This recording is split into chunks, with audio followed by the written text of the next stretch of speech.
मालीपुर गांव में दो भाई रहते थे। एक का नाम मक्खन था और दूसरे का नाम लखन। दोनों भाई मिलकर खेतों में काम करते थे। एक दिन शदीद गर्मी में मक्खन और लखन दोनों खेतों में काम कर रहे होते हैं और अचानक मिट्ठू भागता हुआ आता है और आकर कहता, अरे मक्खन मेरी बात सुनो, तुम्हारे पापा गिर गए हैं और तुमको घर पे जल्दी बुलाया है, जल्दी से घर चलो। दोनों भाई भागते हुए घर आते हैं। आकर देखते हैं कि बाबा चारपाई पे लेटे हुए हैं। तभी मक्खन बाबा से पूछता है, पिताजी आपको चोट तो नहीं लगी, आप कैसे गिर गए? बेटा मक्खन और लखन इधर आओ, मेरे पास बैठो।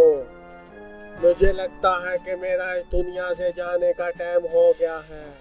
मैं तुमको एक नसीहत करता हूँ कि आपस में प्यार मोहब्बत से रहना और जो कुछ भी है वो आपस में बराबर से तकसीम करना और किसी को धोखा ना देना।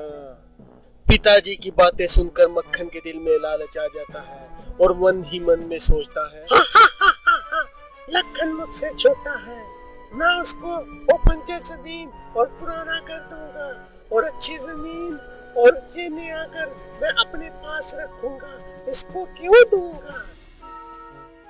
बाबूजी के मरने के बाद मक्खन ने नया घर और जरहेज जमीन अपने लिए रख ली और लखन को पुराना घर और बंजर जमीन दे दी। लखन जमीन पर बहुत मेहनत करता मगर उस जमीन में से कोई फसल भी नहीं होती। लखन घर जाते वक्त रास्ते में ये सोच रहा था, इस साल भी इतनी मेहनत करने के बावजूद लगता है कि फसल नहीं होगी। सुनिए जी, अगर इस दफा भी फसल ना हुई तो सारा अनाज खत्म हो जाएगा। भाई मक्खन ने खुद जरहेर जमीन ले ली है और हमको बंजर जमीन दे दी है। आप जाकर भाई मक्खन से बात करें। मक्खन से मैं क्या बात करूं? बाबा ने कहा था कि सब जमीन में तुम्हारा बराबर का हिस्सा है, मगर वो बदनीयत पे उतर आया है। अब मैं उसके साथ क्या बात करूं? अल्लाह हमारी मदद करेगा। इस साल मक्खन की फिर बहुत अच्छी फसल होती है।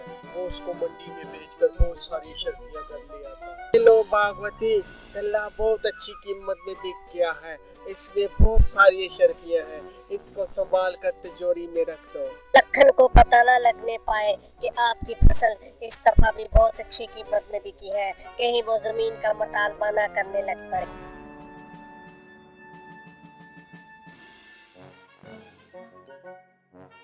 लखन रोजाना की तरह सुबह सवेरे अपने खेतों की तरफ जा रहा होता है कि रास्ते में उसको एक बुजुर्ग मिलते हैं।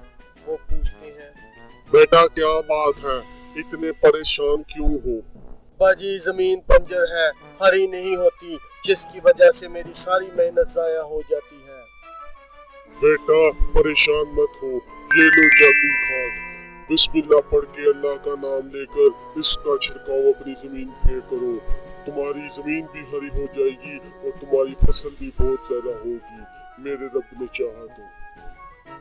लखन खाद लेकर खुशी खुशी अपने खेतों में खाद डालना शुरू कर देता है।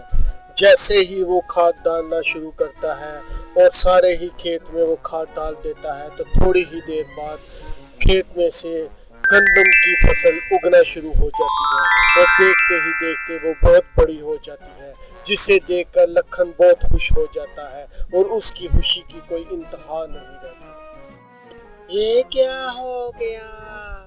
लखन के पास कौन सा जादू आ गया जिससे उसने बंजर जमीन को हरा कर लिया? पता करना पड़ेगा कौन सी जादू की छड़ी आ गई है उसके पास। मक्खन लखन का पीछा करते उनके घर तक पहुंच जाता है और उनके घर के बाहर खड़े होकर उनकी सारी बातें सुन लेता है। शुक्र है अल्लाह सुब्हान व तआला का कि जिन्होंने उन बुजुर्ग को हमारे पास भेजा और उन्होंने वो बबरकत खाद हमको दी, जिसको जमीन में डालने से हमारी बंजर जमीन हरी होगी। हम जितना भी शुक्र करें उतना ही कम है। ये अल्लाह की खास रहमत है कि अल्लाह ने हमारे हालात पर रहम किया और हमको ये तोहफा दिया। अब हम ये खाद संभाल कर रखेंगे और इससे बहुत ज़्यादा गल्ला अपनी ज़मीन में पैदा करेंगे। मक्खन बाहर उनकी सब बातें छुप कर सुन रहा होता है और कहता है, अच्छा ये सब उस खाद का कमाल है। मैं रात को छुप कर आऊंगा और वो खाद उठा कर ले जाऊंगा, फिर मेरे खेत में भी बहुत सारा अनाज जल्दी जल्दी उग जाएगा। हा हा हा हा। रात को जब लखन और उसकी बीवी सोए होते हैं तो चुपके से मक्खन उनके घर में दाखिल हो जाता है और मौका पाकर उनकी खाद की बोरी को उठाकर ले जाता है। दूसरे दिन मक्खन अपने खेत में जैसे ही खाद का छिड़काव करता है तो थोड़ी देर बाद सारा खेत बंजर हो जाता है, जिसे देखकर मक्खन जोर जोर से रोने लग पड़ता है।